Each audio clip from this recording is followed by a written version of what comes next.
But yeah, it's been nice talking to you, Bliss.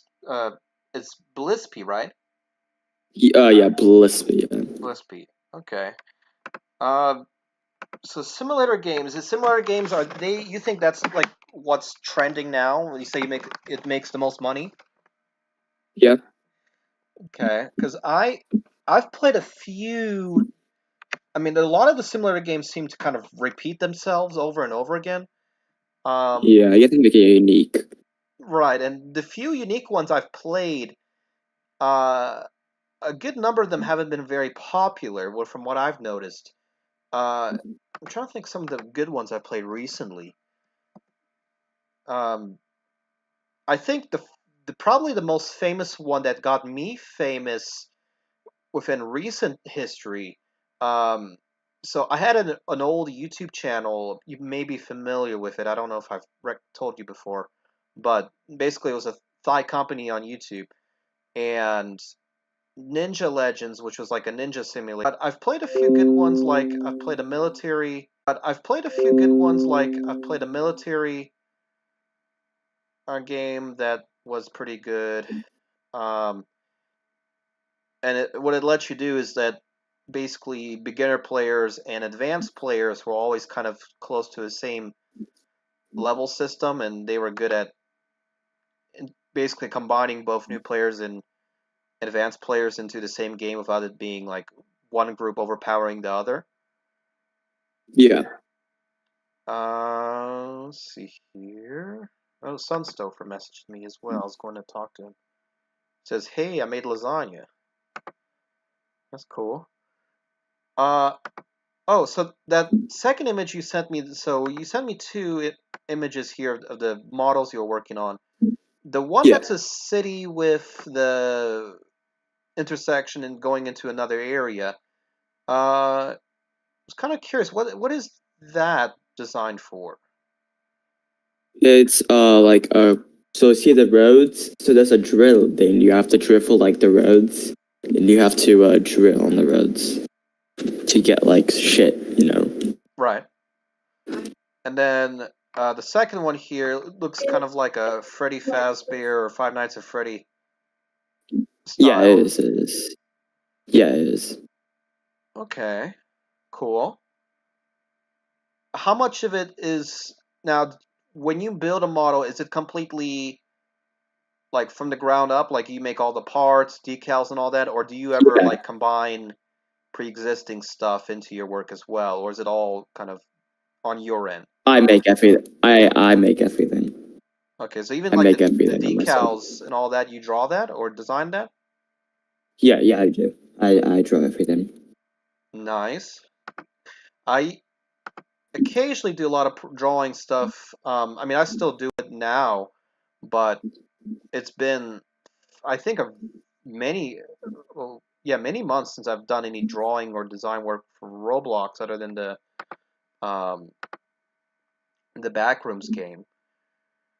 Yeah, Uh, and I've had all kinds of different ideas for. Oh, they've changed the creator page. Okay. Um, so a few of my games. Let's see, Alex, are you still in the chat? May have left, but I made a space themed game which was sort of based on like a little bit of Swordburst, a little bit of. There's another big game I can think of that's like it. I don't know if you've heard of a game called Fantastic Frontier. yeah, I have. Have not. No.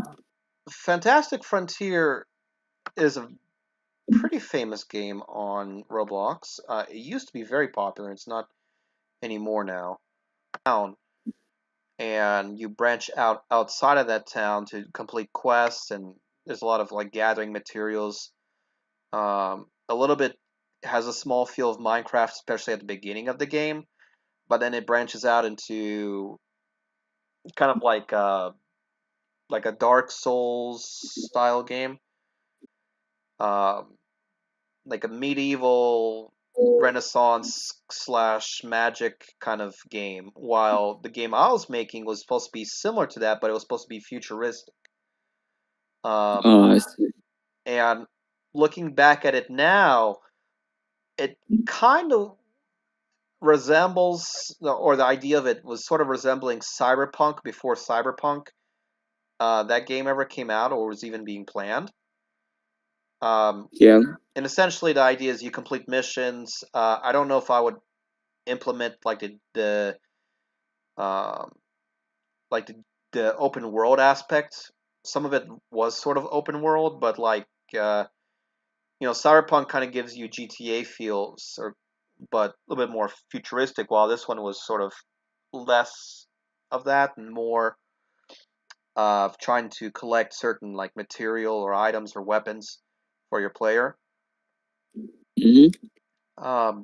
But I started working on that and then realized that there was a few areas that I didn't have a lot of experience on, like how do I build a currency system in the game? How do I create weapons and models, and then create an option for players to collect money or currency and then buy that item.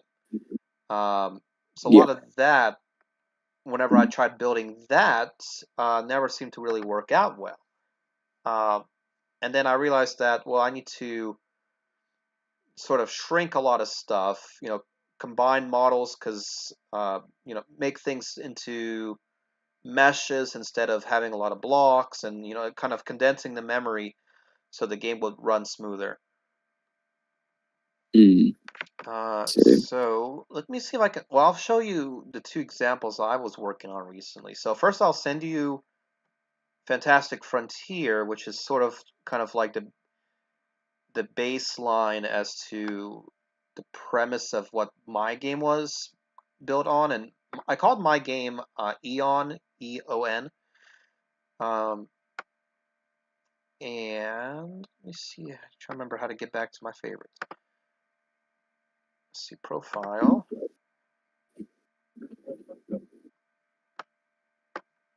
Then, because Fantastic Frontier came out a few years ago, Yeah. and I don't believe it's been updated in probably a few years at least. I had a group of friends from New Zealand introduce me to the game. Let's see here. There it is, Fantastic Frontier. Last updated. Oh, they did do a. Looks like it did do a small update this year. But so this is the link to Fantastic Frontier, and then my game. Let's see. I don't know if I've built a thumbnail for it. I feel like I did, because I know I did some work on it. Let's see here, Eon. And then I guess throughout the years I've tried to make like SCP games. Yeah. Okay, where is it? Can you remember that you're gonna pay $190 even?